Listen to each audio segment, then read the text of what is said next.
সর্বোচ্চ ধর্মীয় নেতা আলী খামেনিকে তার পরিবার সহ হত্যা করা হয়েছে।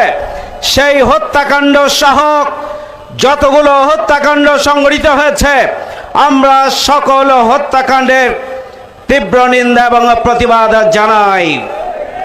ইরানে হত্যাকাণ্ডের পাশাপাশি মধ্যপ্রাচ্যে যে যুদ্ধের দাবানল চলছে, একজন নাগরিক হিসাবে, একজন মুসলিম উম্মার নাগরিক হিসাবে আমরা উদ্বিগ্ন। অবিলম্বে যুদ্ধ বন্ধ করা হোক।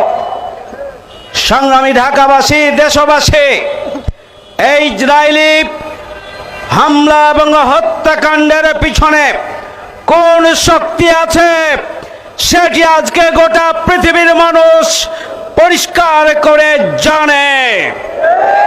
সুতরাং মুসলিম উম্মাহকে আজকে ঐক্যবদ্ধ হতে হবে।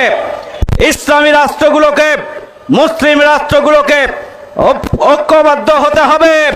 জাতিসংঘকে যুদ্ধ থামাতে বাধ্য করতে হবে।